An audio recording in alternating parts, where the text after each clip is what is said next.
So, good morning, everyone. Welcome again to this week 7 of our Math 13217. As I briefly mentioned last week, from today, we are going to dive into another section of our unit.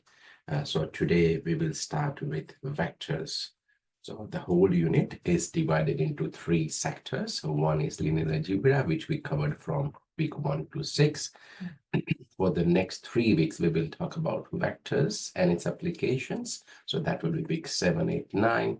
And week 10 and 11, we'll talk about complex number. And last week is a bit of recap, discussion about the exam paper, and going through some of the questions. Okay, we'll begin with acknowledgement of country. We respectfully acknowledge the traditional custodian of the lands on which we work and learn.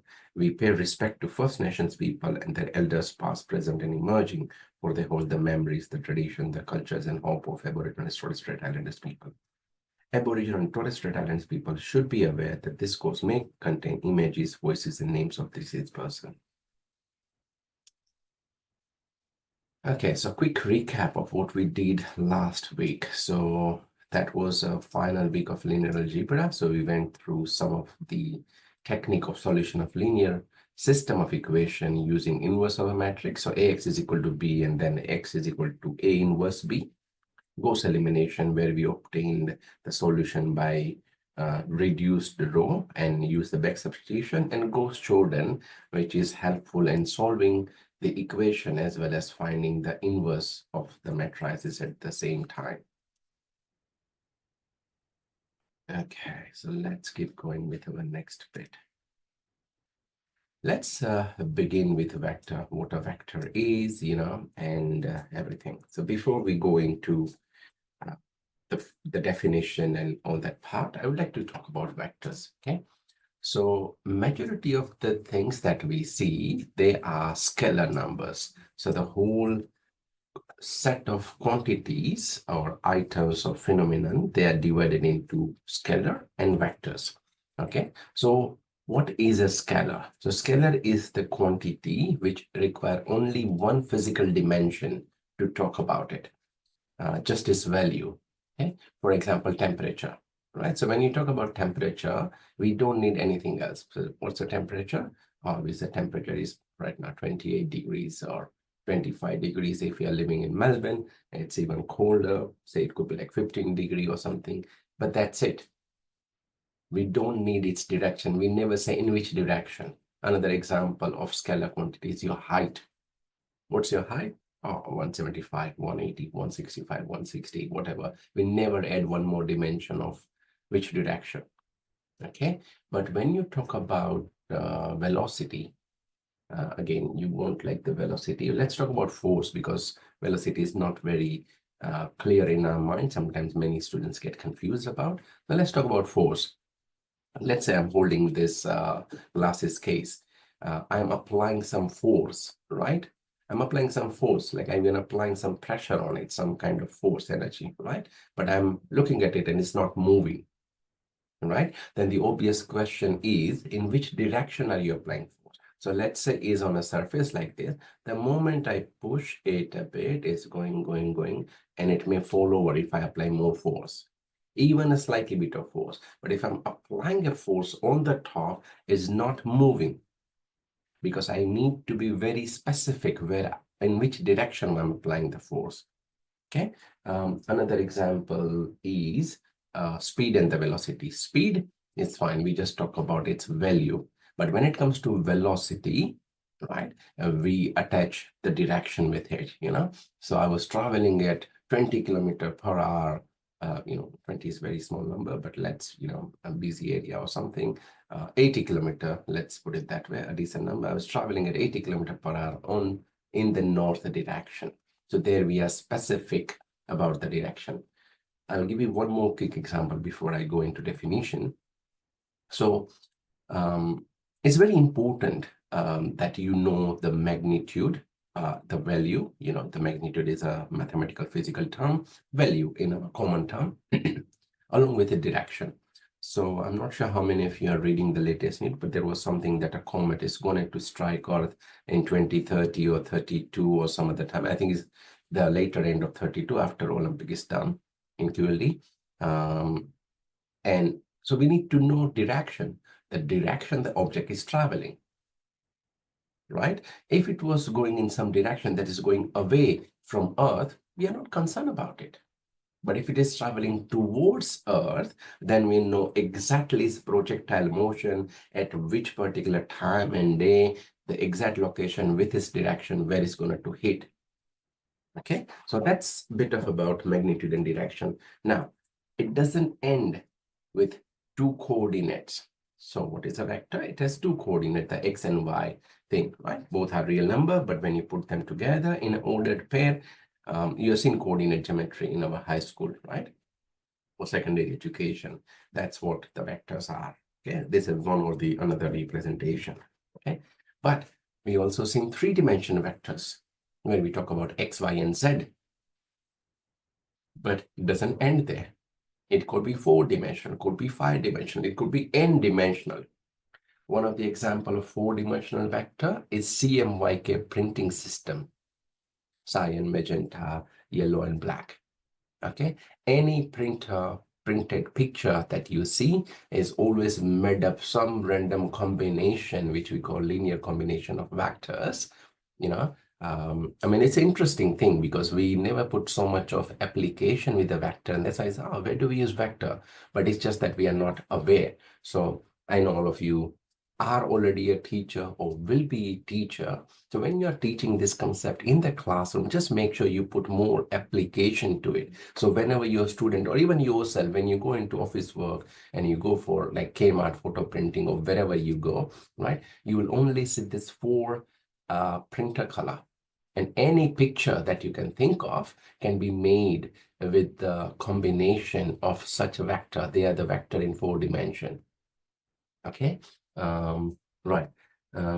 Another one, more than four dimensions. So we talk about two dimension. Three dimension is our physical space. Say, for example, if I'm holding this stylus, right, it's in a certain particular location. So it has got certain height, certain x direction, and the y direction, x, y, and z direction. So this pen in centimeter could be, let's say, 20 centimeter height. So that's your z coordinate. X is, let's say, 30, and y is, say, 15. So 20, 15, 30. That's its coordinate of the stylus or my headphone that I'm wearing, right? Anything can be talked in a three-dimensional space because when you're sitting in a room, doesn't matter. We talk in rectangular systems, so x, y, and z, or simply x, y. Anything on a floor is x, y coordinate. Anything on one of the wall, right? A picture on a wall, picture frame is x, y coordinate. I mean, two coordinate, x and z in, or y and z, right? Cool. More than four dimension. It doesn't end with four dimension, more than four dimension. Think of something that is more than four dimension. The easiest way, I'm not sure how many of you have been to Movie World or Disney World or any fancy theme park, you know, they talk about many dimension. Let's count how many dimensions can we go. Okay. So three dimension is obviously there because you're sitting in a sofa or a couch or a chair with a buckle tied up, right? And you're going in XYZ direction. Sometimes you can go up, sometimes you're going down, right? I've been in Paris Disney World, and I still remember that experience. That was awesome experience. I think it's there somewhere in Gold Coast as well. But anyway, just be with me on this day, right? So you can talk about multi-dimensional space as well. Sorry. Yes. So the fourth dimension can be the perfume. Let's say I'm going through a dense forest and there is this jasmine flowers, so if they have a very good aroma, so they sprinkle some perfume when I'm passing through that passage. So imagining all the screens and everything is around me, I'm as if I'm passing through a forest. So that's the fourth dimension. If it is raining, they sprinkle some water, very tiny bit, so you don't get too much wet, but that's a fifth dimension. So we got five dimension. The sixth is the shaking of the chair. If it is a turbulence roar, just imagine you are going through a safari in the middle of the forest, right? And there is a turbulence, right? So that could be another dimension, right? So you can add and think of all other dimension. We have seen 3D pictures in many movies, right? Avatar was one of them, very great movies, right? Interstellar is another example. There we are talking about one more dimension, time as a physical dimension. If you haven't watched that movie, I'm a big fan of that movie. Please watch it. Very sci-fi, great movie. Hard to understand, but good movie. Okay, so that's enough of the introduction of vector and when we use it. I'm just putting it more so we stay alive and we really think in terms of a good application of vector, right? So as we know, a vector is a value, is a physical quantity that has both magnitude and direction, right? A velocity with direction, very smoothly. Another example, displacement and distance, right? When you're talking with your friends or anyone, you say, oh, I'm walking for 5 kilometers, but I still haven't reached your place. The obvious question we ask is, are you coming the right direction? And then we figured, oh no, you were going the wrong way. And that's why you haven't reached my place, even after walking 5 kilometers, right? So all this phenomena, we need to know the direction as well, okay? Magnitude is just a value, right? Force is with the direction, and you need the magnitude or the value as well. Okay? Right. So, for example, I mean, there is a couple of things. That's a vector v is equal to ab, right? Normally, a vector is written by a couple of things. That's your origin, that's your x-axis, and the vector is traveling at a certain theta. So you are going 30-degree, to the east-north, right? So that's how you be specific in which direction are you going.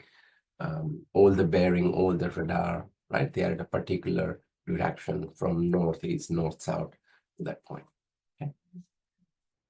Okay, so vector can be commonly expressed using directed segment from A to B. So it depends on a book that you are referring, because you'll be referring not just this book that we are referring in this term or this unit, but you'll be referring many other book when you are there on schools, right? Or you might be referring different book. So sometimes you have seen it bold-faced like this, or you might have seen a directed arrow. Any of them is fine. Okay, and for the magnitude, you can say an italic vector v, or simply v in a bold face, so that's a vector, right? Or it's the same as magnitude ab. It looks same as absolute value ab, but absolute value is for real number, where you turn the negative into positive, right? And when it comes to vector, we say it's a magnitude. Right. Okay.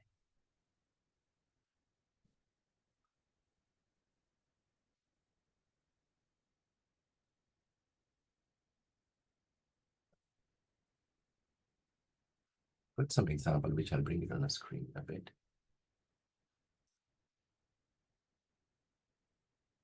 Right, so how to determine the unit vector? Okay, so let's talk about unit vector first, and then, okay, so what is a unit vector? Anything with a unit is always one.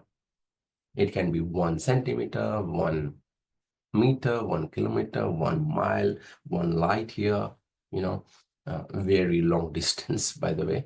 But anything with 1 is called unit.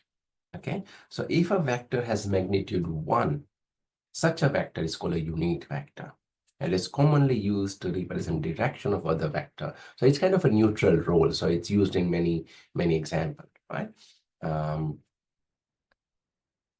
Unit vector is commonly used to represent the direction of other vector that share the same direction but different in magnitude, right? So it's like 2 times unit vector, something like that. Okay, is it denoted by v cap? What is v cap is the vector over its magnitude. So you write in a magnitude form, or you write italic.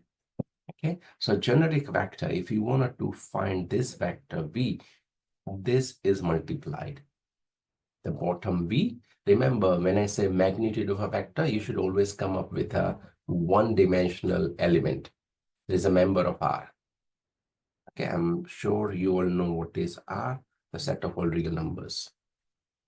That's the biggest set. We don't talk about complex yet, so just in your mind, just think of that as a biggest set. Okay, every number except the root of negative, every number is a part of the real set R. So square root 3, 1 over root pi, all that kind of thing, e power minus 10, everything. Okay, they are a member of R. So this vector V, or we call it directed AB, what is it? It's the unit vector AB, if I talk in terms of AB, times by its magnitude. Okay, times by its magnitude. That's another way. The capital vector V is its magnitude times the vector. Okay, right. Okay, let's look at this example of how to find this unit vector. Okay. Okay, so how to determine unit vector? So let's say I'm not talking about this yet. This is a polar form, which will come back later on. So if your vector is this A, right? For any vector, let's talk about if my vector A, I'll just write this, is xi plus yj. Now you may be wondering what is I and j. I is a vector, unit vector in the direction of x. J is a vector in the direction of y. How does that work? So like I said, of course, I will come back to it again if that's confusing. But let's say the vector is x comma y. So we can always write the vector with a simple normal algebraic addition. So x comma 0, 0 comma y. So when you add it, first element with first element, so x plus 0 and 0 plus y. Now one of the properties of vector, now see, when they are written in pair, x comma y, that's a vector. When you split them out, x is a real number, like a scalar or the real number. So you can keep it outside as well. So inside becomes 1, 0. Here I can keep the y outside, becomes 0, 1. Now 1, 0 is a vector with the y coordinate 0, just like a coordinate vector, right? With a y coordinate 0 and x coordinate being 1. It is given a very unique symbol called I, and y is given a symbol of j. So this is how xi, is being split up. So if you wanted to talk about magnitude of this vector, what we do, magnitude of this vector, what we do, square root of x square plus y square. Okay, so x is 6, y is minus 3 in our instance, right? X and y. Okay, we take the square root of 6 square and minus 3 square, and that becomes square root 45 or 3 root 5. Again, I'll come back to this bit later on. We haven't touched the polar form. But if it's another vector, and this is one thing, determine the unit vector of A. So if you wanted to determine the unit vector of A, or A cap is the vector divided by its magnitude, like we saw in the definition. So vector is 6i minus 3j. The magnitude is 3 root 5, just divide it, cancel 3, and this is a vector with unit magnitude. So it's called a unit vector, and you can verify it. If you wanted to verify what is magnitude of this A cap, so 2 over square root 5 square and minus 1 over square root 5 square. So that will be 4 over 5 plus 1 over 5, and that becomes 1. So we just verified that this A cap, or the unit vector of A, it's really a unit vector because its magnitude is 1. Okay. Similarly, if you got 3 dimension, like I was saying, the vector can be multi-dimensional, 2 dimension, 3 dimension, and bit more. We will not go beyond 3 in our unit discussion, but in real life, you will see many. Like I said, many movie talk about time as a 4th dimension. So a physical object go in and out of the timeline, right? Time machine on that Back to Future, and there's many sci-fi movie. God knows how much is in real life. We don't know how much truth it is, but you never know. Every fact is a fiction to start with, and then down the track it can be proven. Everybody says, oh, okay, this is what we knew it, but you never thought it's true. Anyway, right. So we talk about 3 dimension, right? Okay, so what is here is x square y square z square, square root, simplify, and that's root 9. And if you want this unit vector is a over mod a, so vector divided by 9, and wherever you can simplify, just simplify it. So 6 over 9 is 2/3, this is 1/3, and this is 2/3. Leave it like that. Cool. So that's how we go with the vector. And by the way, this file is there. I'll just make sure it's very easily accessible when I update my Moodle after the lecture. Okay, so this file will be there for you. Right.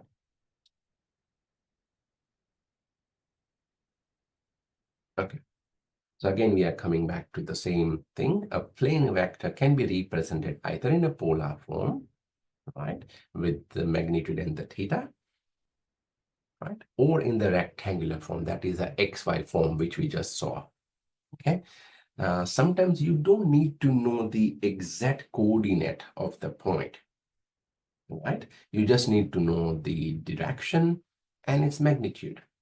The coordinate, I mean, they're all interchangeable system, right? Same thing as we can convert kilometer per hour into miles per hour or a light year kind of, unit as well.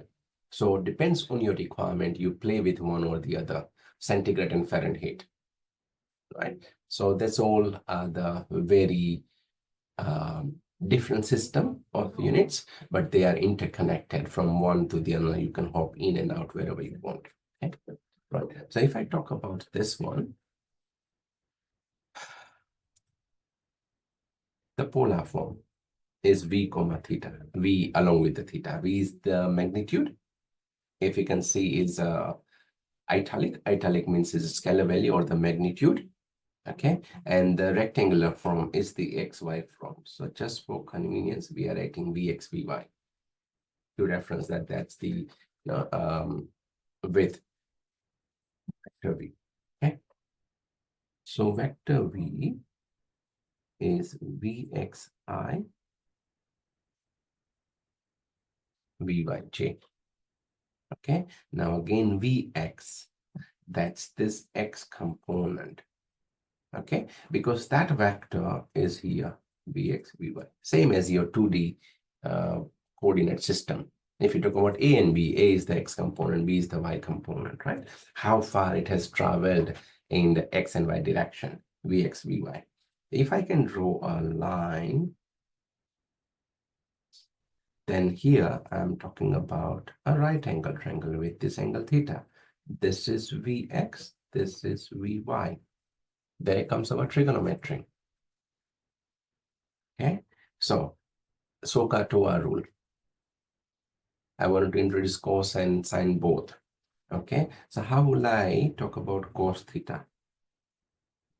So SOH, SOHCAH, A and H, adjacent. What is adjacent? Is Vx over the hypotenuse. Now, since I'm talking about this vector V, the hypotenuse is its length, isn't it? That's its length. The length of the vector or magnitude of the vector. So if I make Vx as a subject, it will give me mod V cos theta. And similarly, I can go with the sine theta. That will be Vy over V, and that will give me sine theta, Vy. Vy is mod V sine theta. I can plug that in here, and that will give me my vector V in a different form. Mod V, Vx is what? Cos theta.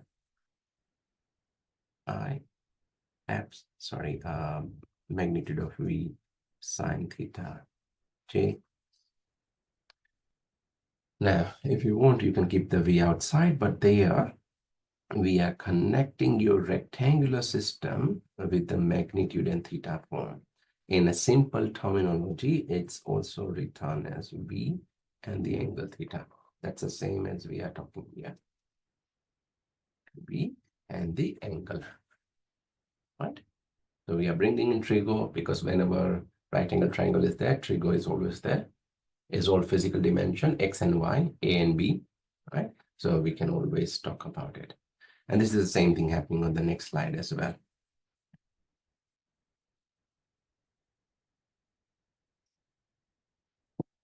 So vector b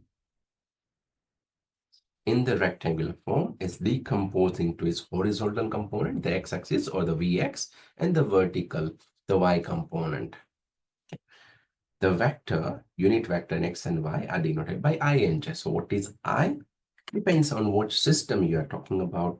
I can be 1, 0, or I can be 1, 0, 0. Okay, I'll simply add a slide here because I wanted to talk about which slide am I? 8. Okay, slide. Here we have a blank slide now. Okay. I don't want to, because we know only ijk, so I'll talk about I1, I2, I3, I4. Yeah, that's a 4-dimensional unit vector. So in a 4D, why we are talking about 4D? Because I want you to know what is CMYK. Okay, then I'll come back to this previous slide. Okay, CMYK. It's with any color combination of this 4 color, any damn color picture can be printed. Anything that you can think of. There is no 5th color required. It's just various combination of this. Okay, now let's say for a particular picture, let me bring up some fancy one. Let's talk about this book. Yeah, to Professor William. Right. So that's the book. I'm not sure if that's the book. Yeah, that's from William, definitely. If you see that very clearly, you might struggle a bit because I got a virtual background. But anyway, I'm sure you can see now. It got various colors on that. You got a black, some shades of green here, some blue for the Pearson logo, and all this blue part here. In order to print that, I'm just assuming hypothetical situation, I need 0.3 of C. I need 0.21 of M. Yellow, there is a decent yellow, so I'll go for 0.57 of yellow, and black 0.3, 0.48 of K. Right? So rather than I1, I2, I3, I4, it's C, M, Y, and K, 4-unit vector. Okay, so how this has been broken up? So you can also say 0.3, 0.21, 0.57, and 0.48. The same way, you can break that into 0.31000, assuming C is a unit vector in one of the dimension. M is the second unit vector, so 0100. Y is 0.570010 and 0.480001. Okay, so these are the 4. I'll change the pen color. This is your first unit vector. Come on. This is your first unit vector, the second, the third, and the 4th. When you combine it, 0.3 rest all 0, 0.21 rest all 0, yeah, and so on. And finally, you will achieve this vector, where it tells you that you need 0.3 of the cyan, 0.21 of magenta, and 0.7 and 0.48. So here you are talking in a 4-dimensional space. Same 5, same 6, same 7, whatever dimension you need, you can talk about it in any finite dimension.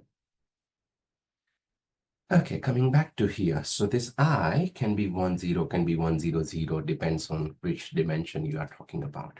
Okay, so this Vx, like I said, is Vxi, and this Vy is Vyj. You know, the vector, right? The vector. So we got this forming a right angle triangle with vector Vx here, Vy here, and V, or the magnitude of V in the 3rd dimension. Like I've shown you using SOHCAHTOA, you can have Vx is equal to V cos theta or magnitude V cos theta. Now, what will happen from here?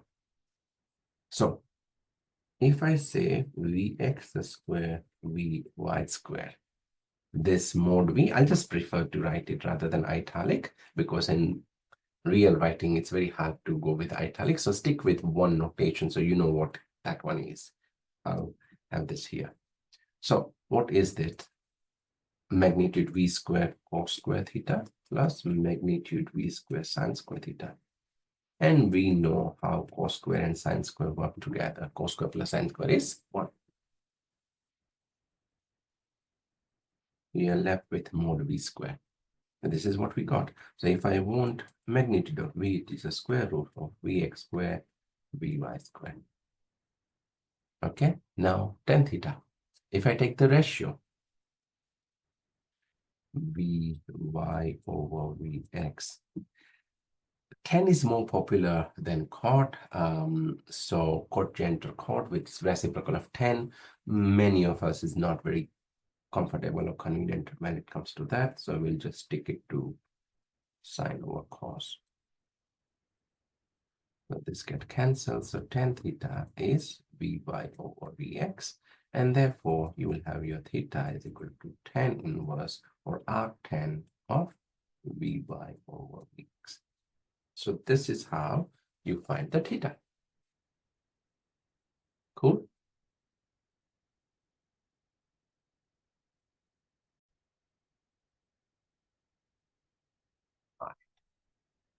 So let's talk about addition and subtraction of the vector. So like I was telling you, the vector v, I will always write this one as with an arrow AB. Okay, so in that case, boldface is the vector itself. Vector AB and BA represent two different vectors because AB is from A to B while BA is from B to A. So it's totally opposite direction with the same magnitude but opposite direction. So if your vector is AB, then BA is a negation of AB, it's negative B. So in one instance, you're talking about V, in the other instance, you're talking about negative B. So if B is going here, negative B is going in the different direction, right? Or see, you have to follow the arrow, and that's why arrow representation my favorite. I will never go with the bold face except writing on a piece of paper with laptop with it. So like assignment or exam paper, yes.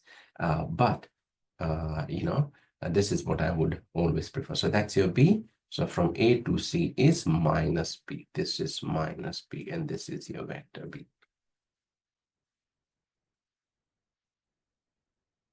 Okay, let's look at an example.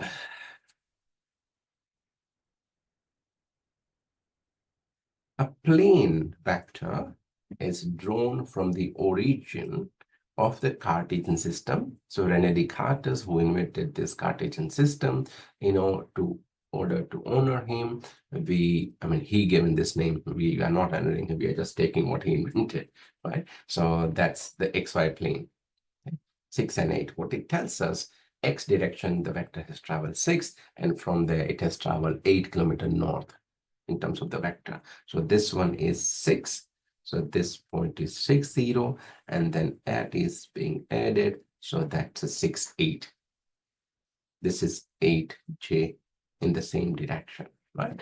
So going here, and then you got the vector itself. Express this vector using its rectangular form and its polar form. Find the vector that is the same magnitude but the opposite direction. So when we find the rectangular form, we just swap the angle. Okay, so first of all, let's write the vector in its fancy form, the rectangular form. Right. So let's start with vector v, which is vxi and vyj.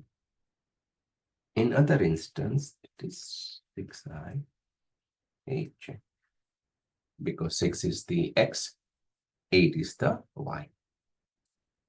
Okay, what we will need, so this is rectangular, that's it, right? In the rectangular form with the ij form.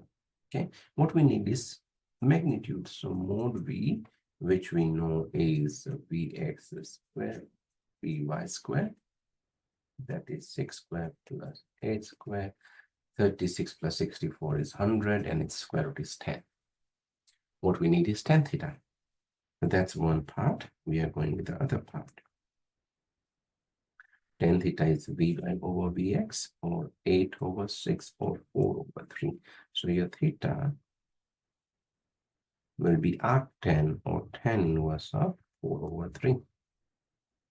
Whatever that comes up, it comes up as 53.13 degree. Okay, so your V angle theta is 10 angle 53.13, or you can write them in the radian as well. Okay. Now, finally, if you want the vector which has the same magnitude but the opposite direction, it's simply minus V.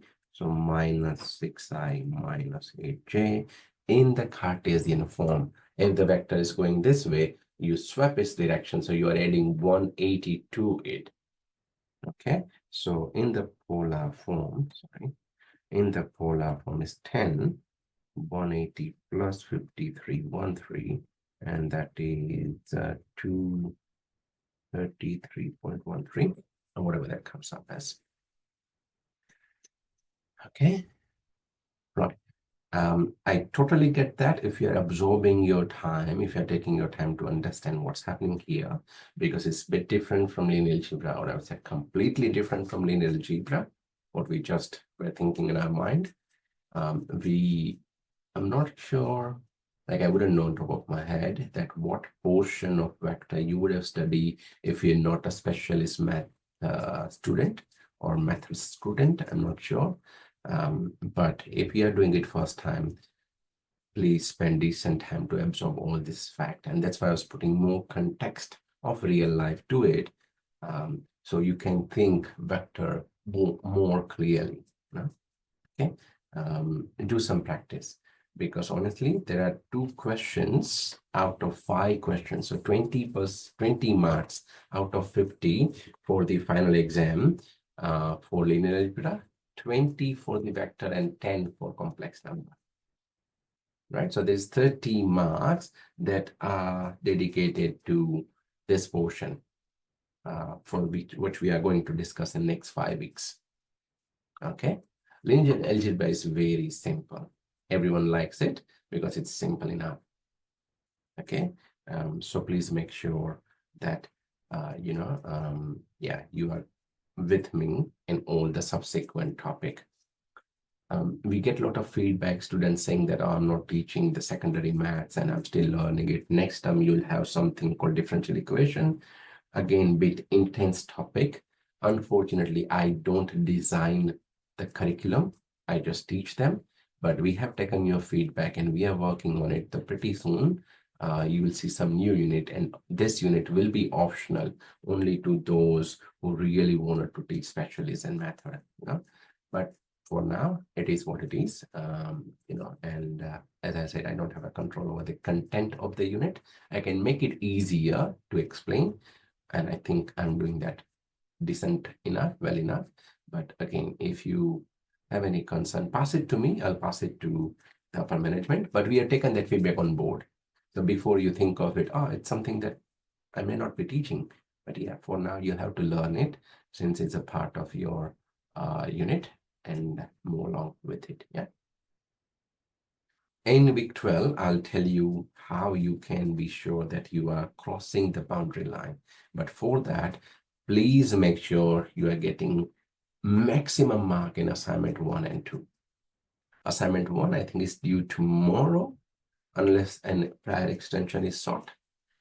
Assignment 2 is due sometime in week 12 or around, I don't remember the exact date on my head, but somewhere along the end of the term. Okay, so please secure maximum, I repeat again, maximum marks you can in this assignment 1 and 2. I will need the detailed calculation. So if you're referring to any online tool to help you, that's fine, but I will need the steps. And it's not just to clear the assignment, because we have seen a huge gap. Sorry, I'm just saying it in the middle of the session because I thought about it and it's very important that I bring it up. We have seen a huge gap in the marks of assignment and the final marks. So yes, assignment mark is very important, but at the same time, so is the final exam where there is no computer, no AI tool, no online tool, just you, some piece of papers of material. It could be textbook or your handwritten notes, and a simple scientific calculator, non-commutable, right? We can't execute a command, right? But it will solve the equation or whatever it can do. I'm not sure what your calculator is capable of, but yeah, that's a normal calculator, scientific. Okay. Right. Okay. Example 2. Okay, so let's resume with our example 2. So a plane vector has magnitude of 4 units and is 30° clockwise from the horizontal plane.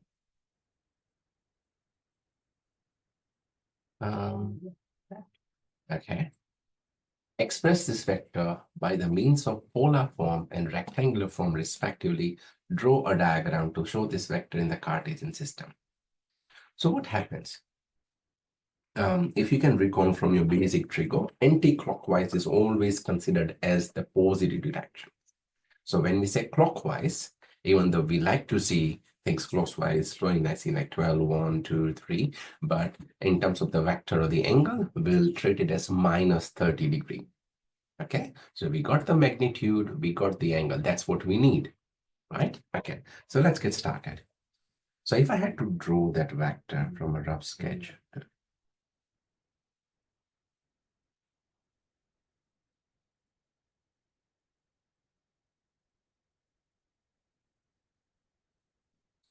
didn't come up. Okay, so that's my XY system. I'm talking about minus 30°. So that's is minus 30°. And the vector that I will have has 4 magnitude. So this length here is 4. Okay.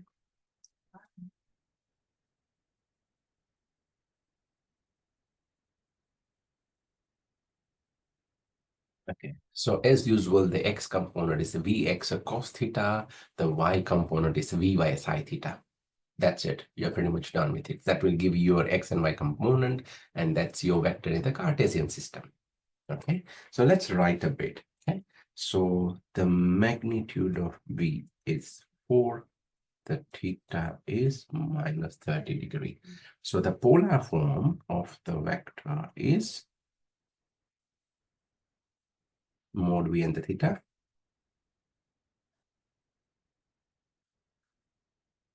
4, negative 30. Many of the books prefer real with the radian, not real with the theta. So 4 is a real number, but theta is a degree measure.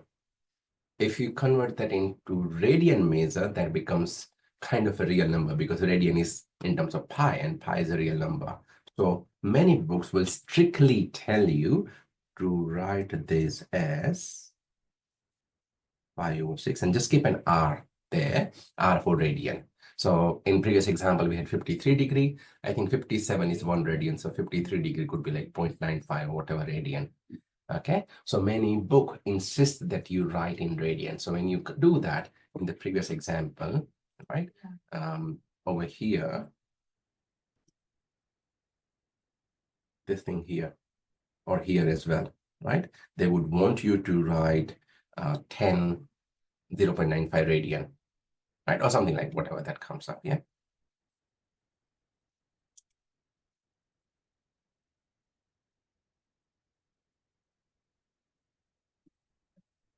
Let's come back to example 2. Okay, so that's the polar form. Now we want the Cartesian form or the rectangular form. Okay, so we know our Vx is mod V cos theta.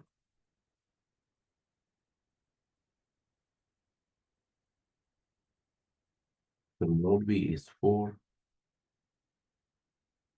cos minus 30. Remember, cos absorbs the negative sign.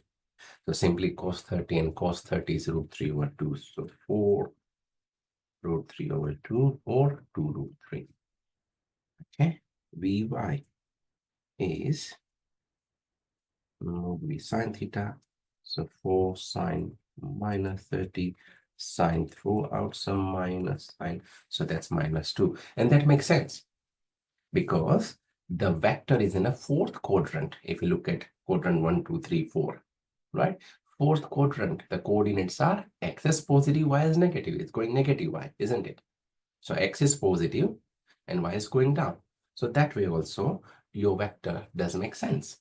So when you say vector v is vxi and vyj, 2 root 3i minus 2j. That's it. And like I said, again, I'll change the pen color just in case. What I was saying is, if you remember, that's the first quadrant, the second, the third, and the fourth. Okay, fourth quadrant, SOHCAHTOA, sorry, ASDC, right? ASDC. So only cos is positive, so sine is negative. In terms of the Cartesian coordinates as plus plus, and this x is plus, y is minus. So x is plus, y is minus. So that makes sense as well.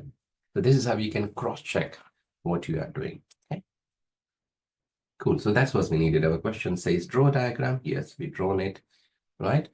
You can be more fancy with the diagram. Say this is y dash or negative y. This is your x-axis. What else? Point the coordinate if you want.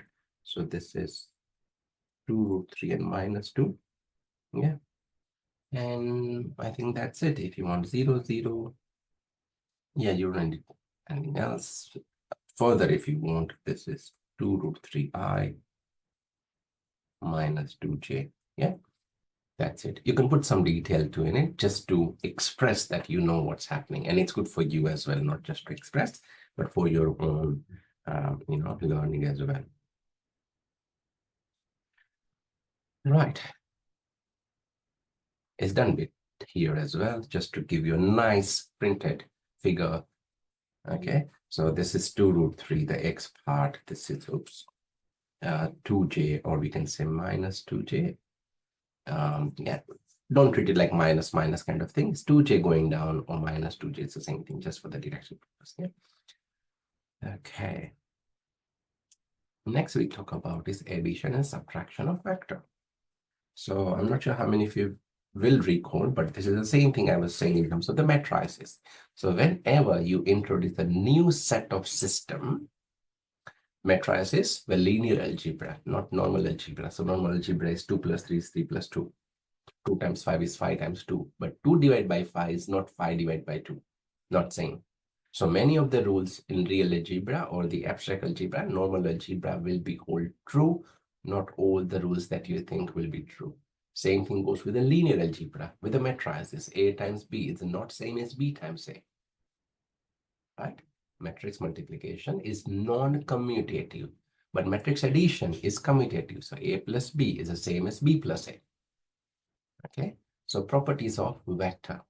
So what we got here, A plus B is B plus A. Yes, vector is commutative in terms of addition. Associative, A plus B plus C is same as A plus B plus C. So you can change the bracket. You can do one or the other first and answer is still the same. Multiplication with a scalar. Now please listen me carefully here. This M is a scalar. M is a scalar and A and B are the vector. So multiplication with a scalar over the addition is distributed. So you can distribute them separately. Okay. That's also commutative. MA plus NB is NB plus MA because that's a vector. And A minus B, which is same as A plus minus 1 times B, which is definitely not B minus A. Obviously, not even in normal algebra, linear algebra, A minus B is not same as B minus A in general. In general, okay? Okay, I don't want to think about it. Okay, A minus B is not B minus A, simple, okay? Right.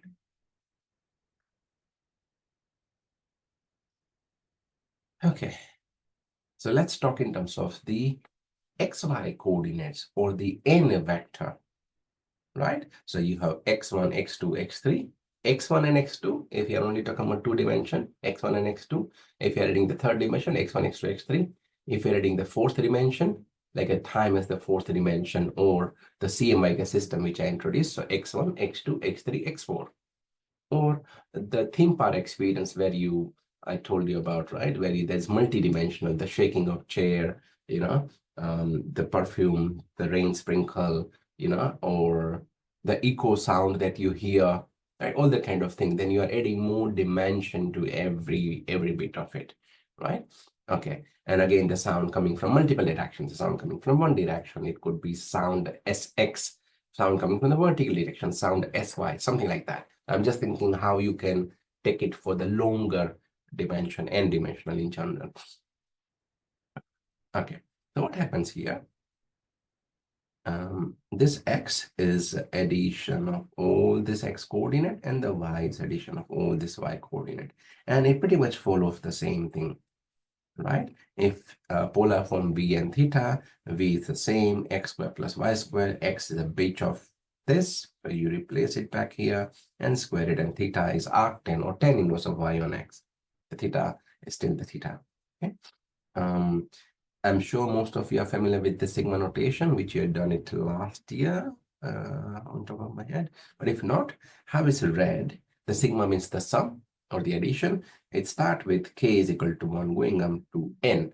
So you are talking about x1, then x2, then x3, then x4, x5, dot, dot, dot, up to xn, because that's your final value. You can also talk in terms of I. We don't want to introduce I because then you get confused with I and j. It's the same thing. Okay, it's pretty much the same thing, right? So here you're talking vector Vx, so that's your x1, x2, x1, x2, x2, y2, some xk, yk, and x and yn, right? So even though it's drawn in a 2D plane, x and y dimension, but it is multiple n-dimensional vector, right? It's very hard to draw multi-dimension on a 2D plane. Another example, I'm sure most of you might be using Weather Zone app. Is a multi-dimensional picture put on a 2D plane on your mobile screen. Very fancy way of doing it. So they add color combination to it. So the very blue, dark blue color indicates more rain. The lighter is got less rain. If it goes to the more orange part, right, or a red part, it's showing the heat graph, or the amount of rain, right? So there is many ways they are adding multi-dimensional to express the viewer on the same 2D mobile screen, two-dimension mobile screen, where you're only looking at the x and y direction of it. Right, next example. Given three vectors A, B, and C, use the rectangular method to determine D is equal to A plus B plus C. Now, it says rectangular system. So first thing is we have to find the rectangular coordinates or the xy coordinates of each of this. But before we do that, we need to, after we do that, we will add the x coordinate and we will add the y coordinates. Okay, so let's go along with the first one, A.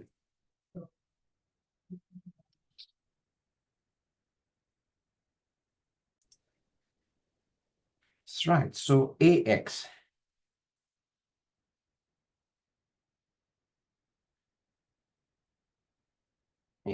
is, what is it? Mod A cos 30. So that one is 4 cos 30. Cos 30 is root 3 over 2. 4 times root 3 over 2 is 2 root 3. Okay. Then I go with AY. Mod A sine 30. So 4 times sine 30. 4 times half. And that's 2. We keep going. If you want, you can write, you want the addition, so that's fine. I'll go back to that one in a bit. So let's obtain all this ABC, the XY component, okay? Next, we have BX, which is mod B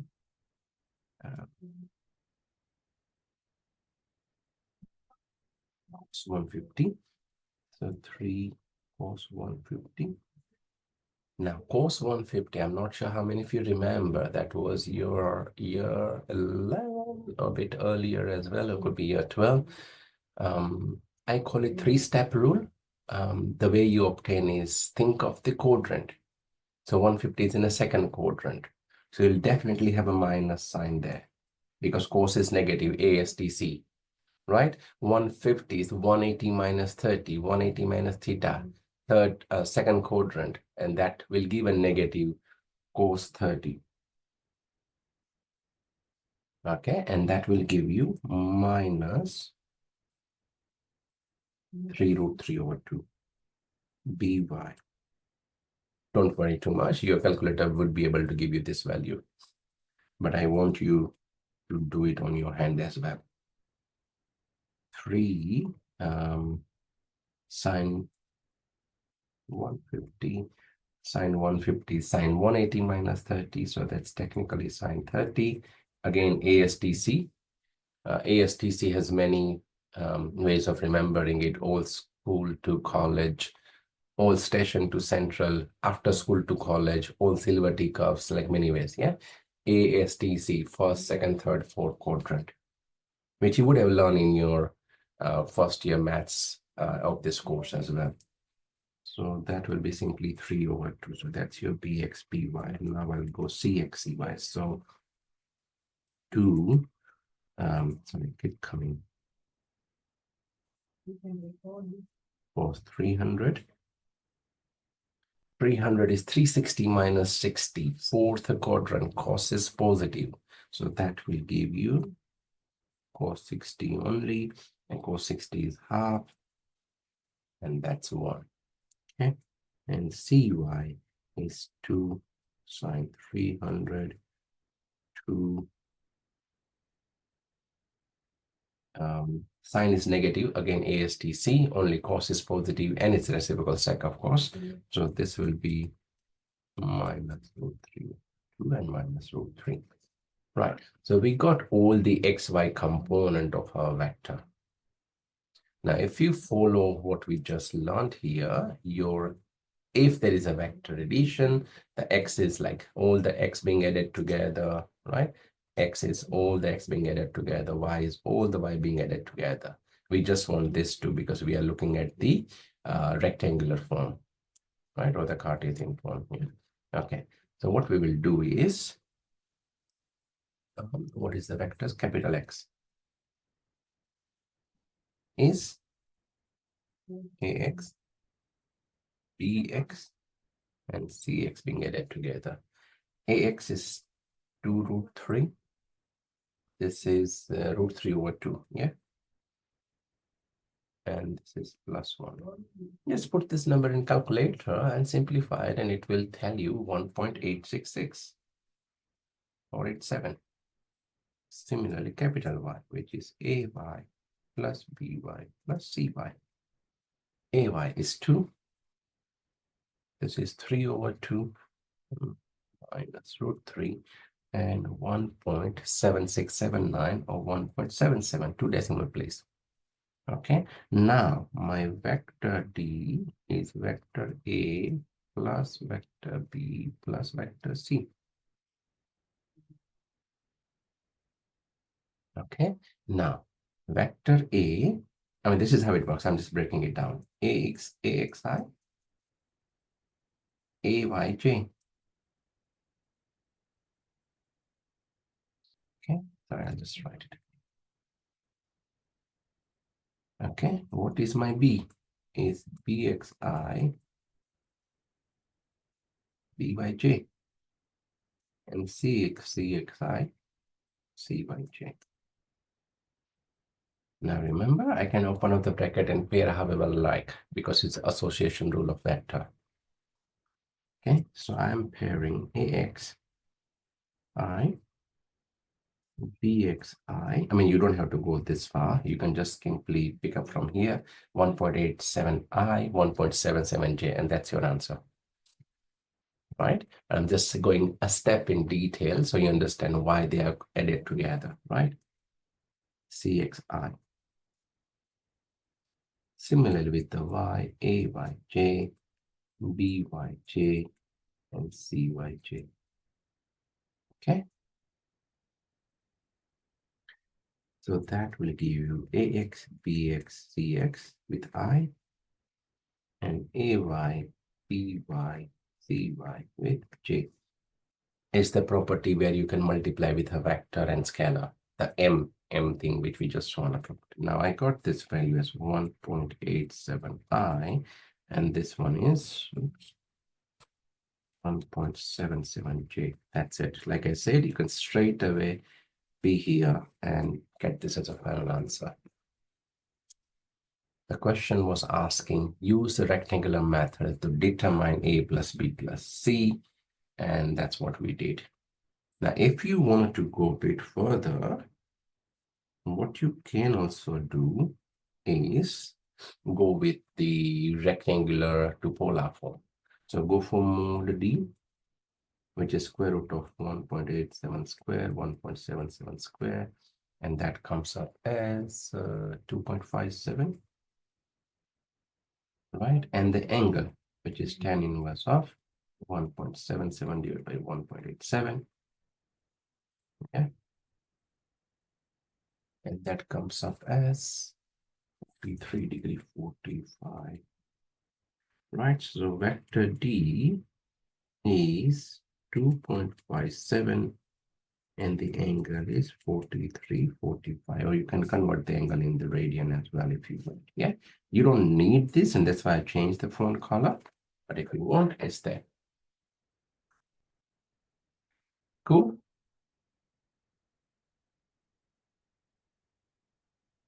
Let's do one more. Use rectangular method, so you can leave the answer in the xy coordinate only. That should be fine. Okay, so this one will be relatively simple. So what we can also do, start straight with E. So over E, red color. E is 3D. I don't like to write bold, so I'll just have a arrow on the top, right? Some book has written just like this without a pointed arrow. But when it's going from A to B, we have a pointed arrow, yeah? It's fine. I wouldn't be that much fuzzy in looking at your booklet or the final exam paper. I know what you mean, as long as you are clearly pointing out that's a vector, either with a bold letter, which is you have to do it 2 or 3 times, same letter, or with an arrow to show the vector, or a flat line to show the vector. Any of them is accepted, yeah? But just make sure is represented as a vector. Do one or the other, but just do it, okay? Right, so 3D, so 3 times, what is my vector? 6i and j minus 2j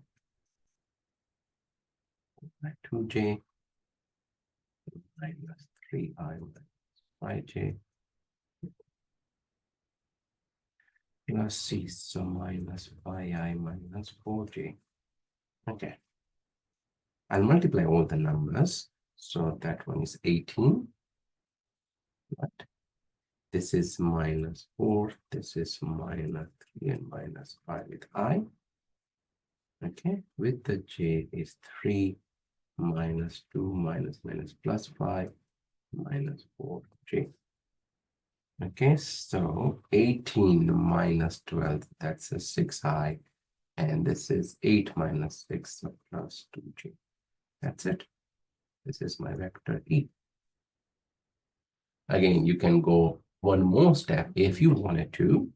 100% optional is the magnitude E, which is 36 plus 4 square root 40 or 2 root 10. And the theta, which is tan inverse of 2 over 6, tan inverse 1 over 3. I don't know on top of my head. I'll have to pull that. Okay. A, C, 10. That's my bracket. Bracket 1.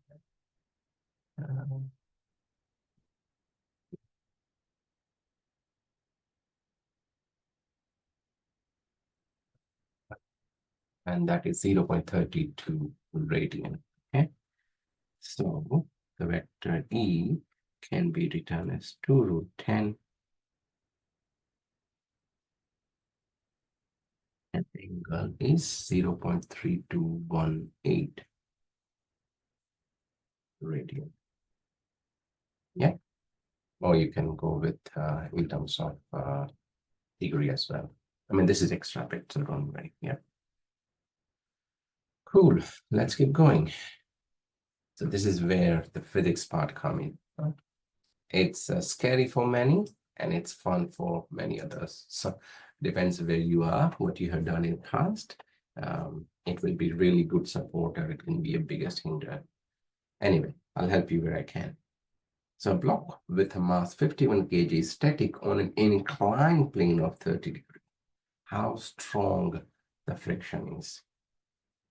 Okay, so the force is going in this direction. There is that y component. The force will have x and y component acting at a 90 degrees. So if that's going like this, exactly it. Don't do it this way, because that's a gravitational weight of that block. Okay, so there are two forces exerted on the block: the weight W and the friction force F. The weight is W is equal to mg. So weight is 500 grams, which I'll write everything on the screen, but I'm just writing it. Okay. And then we compose W into two part and F into two part. Okay. So we talk about the X component of W and the Y component of W. Okay. Similarly with the force. The force is acting on an inclined plane. Right? So it's a 0 degree angle. That's what we'll have it. But here, W is having an angle of 30 degrees. So we'll take this all into account. So W is composed of two parts, Wx, Wy. F is composed of two parts, and then, we'll use that part, just to calculate our friction force. Okay. Right. Okay. To start with, W vector is mgw0. Remember, I told you about the unit vector. So that W0 is a unit vector in the direction of W. Next question you might think of, why do we need that? Because M and G are both scalar. They have a real value with no I and J attached. So you can't say a vector and scalar are equal. A vector and another vector is equal, yes. And that's why you need that scalar body hanging at the front along with a vector. So 2 times I is also a vector. I is also a vector. 10 times J is also a vector. So 10 is something like a mg, and that J is your W0, the unit vector. Okay. Now, you can also say this is like mod W0, but we know what is mod W. The weight is mg. M is 51. This is 9.8. 9.8 times 50 is approximately 500. So I got my W. Okay. Now Wx. Mod W cos 30. Because see, this angle is 30. Yeah. So that angle is 30. Cos 30 is cos 30. Oh, my bad. Give me 1 second.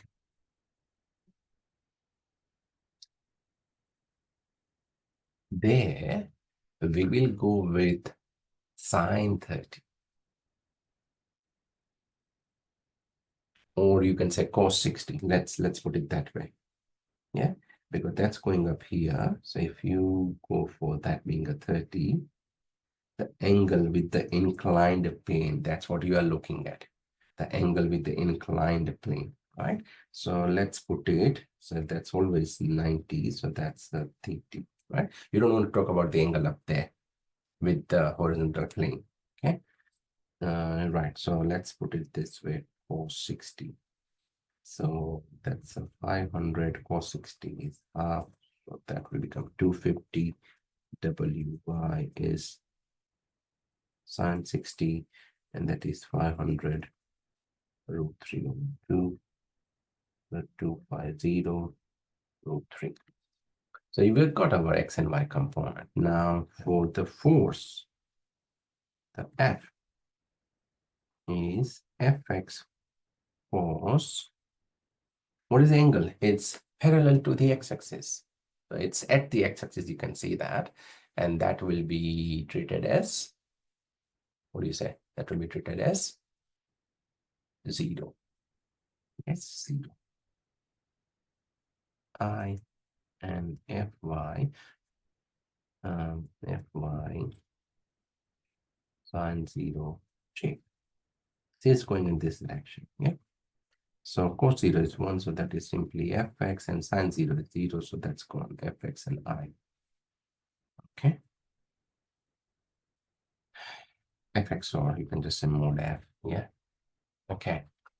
So we got all the things. We got F and everything, right? What happens since is there static, so both the force would have balanced, isn't it? Again, I'll go back to this glass case. What happens here? I'm putting my finger up here.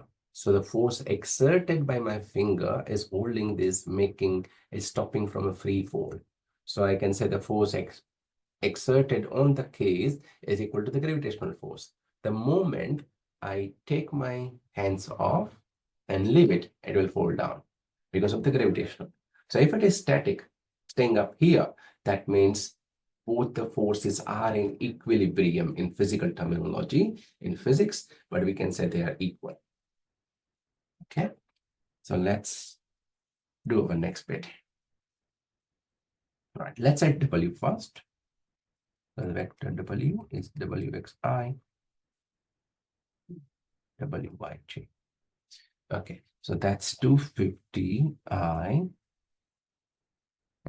250 root 3j. Force F is Fxi and Fyj, or simply Fx is the force itself, force of F along with I, because the y component is gone. Okay, what we have here is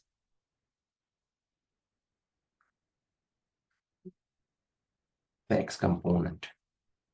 What is the x component?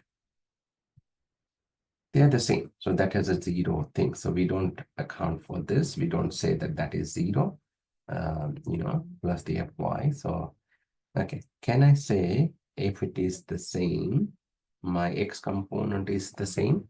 So can I say my xi, or the x component, is this 2, which is Wxi and Fxi, right? So I can say this is 250I, if I is 0, and therefore Fx, or mod F, is negative 250 Newton. So the force I got is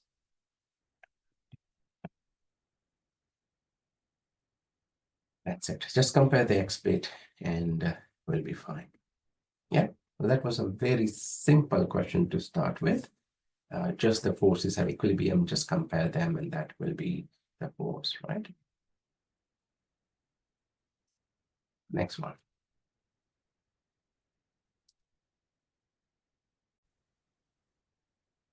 Next example, a bullet was fired to the sky with an elevation angle of 60 degrees. If the initial velocity of the bullet was v is equal to 100 meters per second, find the vertical and horizontal speed of the bullet in the beginning. Okay, so we got, okay, remember it's always take a parabolic path. Okay, it's fired to the sky. So zoom from here, it will go It will achieve the maximum height once it's exhausted all its force. The gravitational will be higher than the force left or force exerted and will start coming down. So it will be at a maximum height at some point. It won't be keeping on going forever, right? It happens in the satellite and rocket launch and everything because they have so much of force until they cross the gravitational field of Earth, and they still have some power, so they keep going until they are in a zero gravitational atmosphere or zero gravitational zone, and then they'll keep moving, but if the force or the power they have it's lesser than the gravitational, then they will start falling on the Earth because of the gravitational force. Okay, right. So what happens here? I'll draw two parts of it.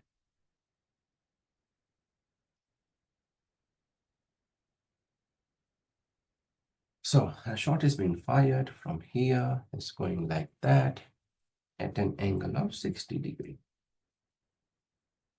It will have some x and y component. This will be your Vx, velocity x. This will be your Vy. Okay, Vy can also be thought in this direction. And this one is 100. That's the magnitude or the value. Okay, that's what we know it. This is x axis, this is y axis. Okay. So the mode V is 100 meter per second. Okay, we can also say the vector V is 160 degree.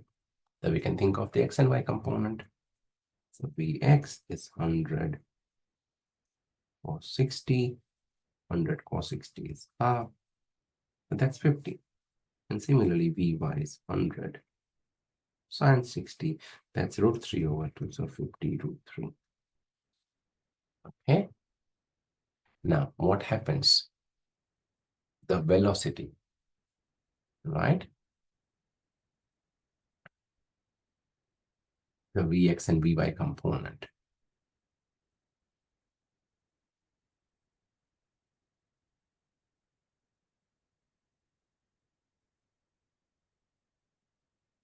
As I said, it's going to take like this.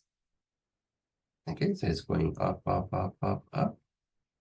Let's stop here for a second and then going down, down, down, down, down. So that's the when it achieves the maximum. So let's say the time going up and time coming down. Okay, the velocity is gt. Right? Okay, so what happens here? Velocity is also distance over time. Right? So can I say the distance is velocity times t? Okay, so our Vy bit, I'll just talk about that bit. Okay, the Vy is Vyj minus GTJ. It has two components to it. Now, if it comes down, which it will, that will be 0. The height becomes 0, right? So can I say that Vy is GT, right? Or in the words, T will be, right? T will be Vy over G, right? Now, the total time taken, if I denote it with capital T, it's 2 times Vy over G, right? Okay, so that's the total time taken. Now, the next thing we will do is talk about the x component. Okay, so again, I'll write it down here. Capital T is 2Vy over G. Okay, now the x component is Vx and T, right? Going back to the same thing, distance is velocity into time.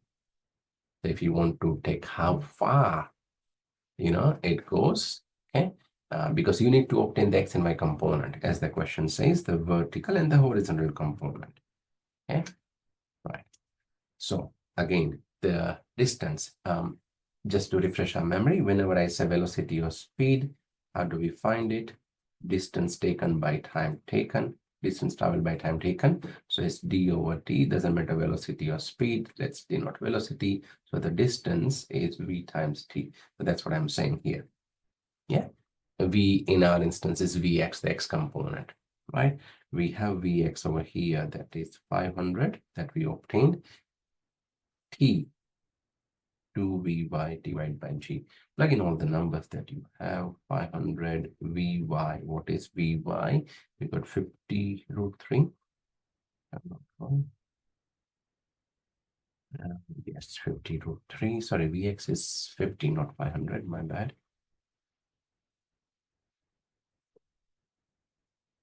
And G is taken as 9.8. If it doesn't specify, if it says take 10, then you can take 10 as well, just to approximate your number. And therefore, it will be 884. So you got your x component, and you also got your y component as well. Okay. Don't forget to mention the unit method.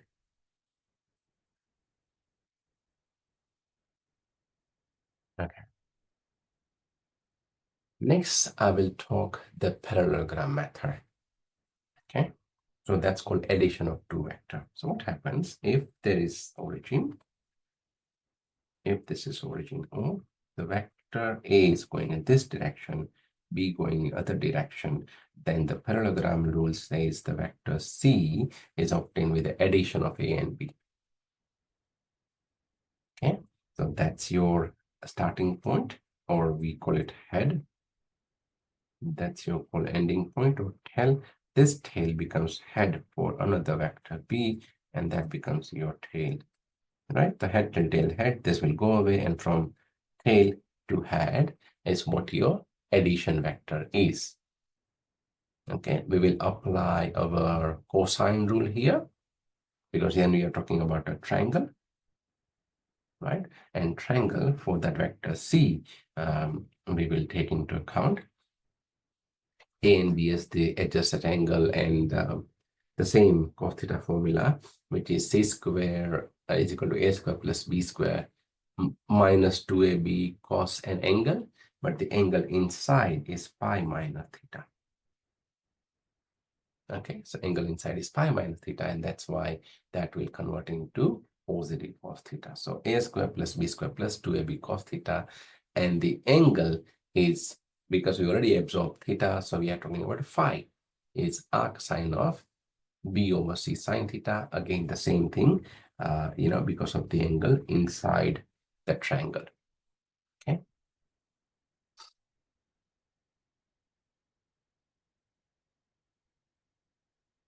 You can just write it down if it helps. So normally we have c square is a square plus b square minus alpha or beta. Let's call it alpha. Alpha is the angle inside for pi minus theta or 180 minus theta. That will make it to positive. So a square plus b square plus 2ab cos theta. That's your c square, and c b square root of a square cos theta. So that's your formula here. Right. So let's look at an example. Given two vectors a and b, 4 root 30 and 4 angle 30 and 3 angle 30. First draw the parallelogram and then determine c is equal to a square plus b square.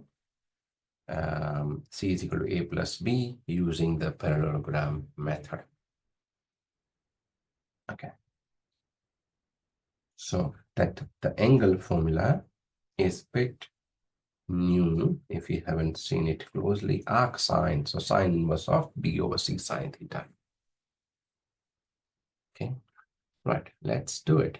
So first of all, what do? We draw the diagram, which is done very neatly here. So that's your theta, that's your a, that's your the angle b or b here. That's because of parallel going in the same direction. It's the same thing. So that's your b as well. C is a vector going like that. That's your vector c in between. Okay, so first of all, the mode c, which is from our formula a square plus b square plus 2ab cos theta Okay, and that will be the angle with theta. So with theta is 30 degree here. Yeah, that's that angle. Okay. So a square, that is 4 square, 3 square, 2 times 4 and 3 cos 30, and simplify this. So that's 25. That's 8 cos 30. 25 plus 8, sorry, 24, not 8. 24 cos 30, and even further simplified, that will give you 6.7664. That's your mode C. Okay, once you get your mode C, the next thing is to find the angle. So the phi is R cosine, so A as C sine, B over C sine theta.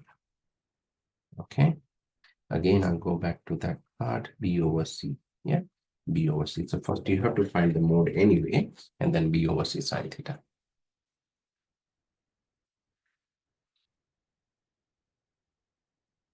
B over C, B is 3, C is 6.7664 sine 30 degree.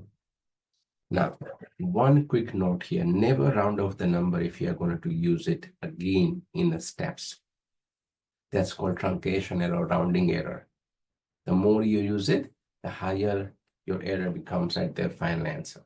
So my C is 6.77664. So I will not make it 6.67 because I round it over there. When I use it in this phi, error will be, the answer will be even further. Okay?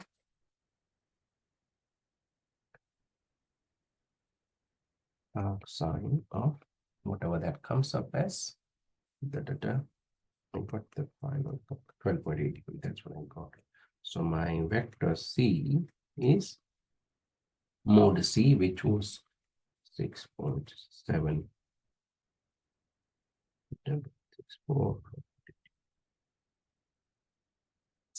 C.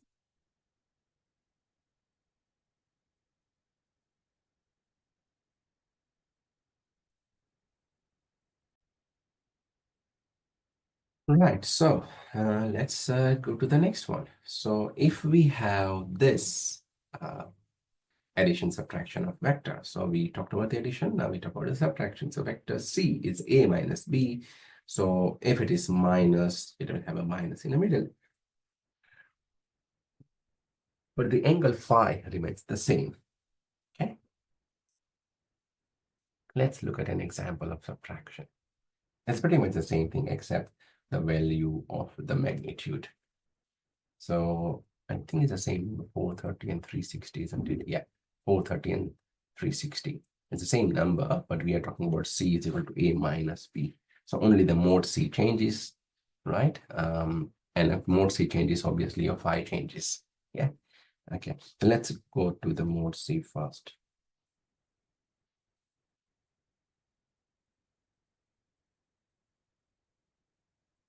C. Okay. Following the formula, A square plus B square minus 2AB cos theta.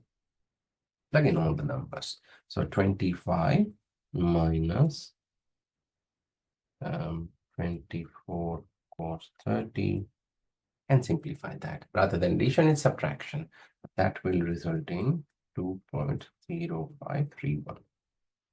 That's your modes. And like I said, don't round it off here. So don't just say 2.05 because you're going to use it in phi. Okay? Phi is arc sine, not theta, sorry. B over C sine theta. Just plug in all the numbers. So arc sine of B over C. B is 3 over 2.0531 sine 30. And simplify that. Yeah, and simplify that. That will turn out to be 47 degree. Right, so finally your vector C is 2.0531 and 47 degree. That's it.